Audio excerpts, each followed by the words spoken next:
Share. 13.40 रुपए के भाव पे आपने लिया हुआ है? हाँ हाँ हाँ। ठीक है। कितना समय देना चाहते हैं आप लॉन्ग टाइम में, लॉन्ग टर्म आपका पर्सपेक्टिव है। अमर, मैं आपके पास आना चाहूंगा। लॉन्ग टर्म पर्सपेक्टिव है इनका।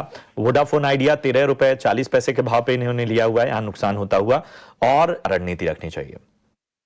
देखिए, सबसे पहले मैं वोडाफोन आइडिया के बारे में बात करना चाहूंगा। देखिए, वोडाफोन आइडिया एक ऐसी कंपनी है जो comparatively I would categorise it in a high risk, I would say segment, primarily because जिस टाइप के डेट्स हैं कंपनी के, और company is also not in a position to infuse more capital, और जैसे सुप्रीम कोर्ट का भी आया था कि they will have to make payment for the dues, तो ये सब चीजें जो हैं they are definitely a cause of concern.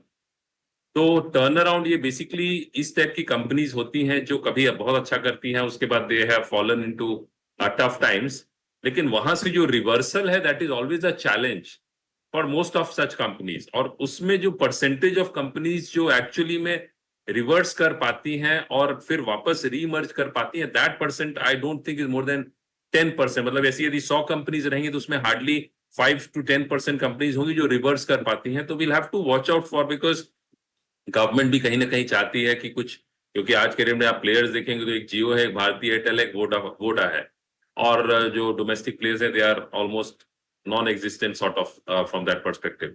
तो कहीं ना कहीं गवर्नमेंट भी ये चाहेगी कि 3 प्लेयर्स रहें, अदरवाइज इट इज मोर और लेस डिओपोली जिसे कहते हैं, 2 प्लेयर्स ही रहेंगे। तो वो एक एडवांटेज है, बट ये ऐसा जरूर कर सकते हैं कि यदि इसमें वो निवेश करना चाहते हैं तो you should invest a small amount and forget about it. यदि वो सपोज आपको उसमें कुछ बनता है तो बहुत अच्छा बनता है, और जाता भी है तो कोई it should not impact your portfolio significantly. ऐसा नहीं होना चाहिए कि आपके पोर्टफोलियो का 20-30% आपने वोडाफोन आइडिया में डाल दिया, which is not a good idea. तो ये है। Now coming to the other stock, PCBL, तो देखिए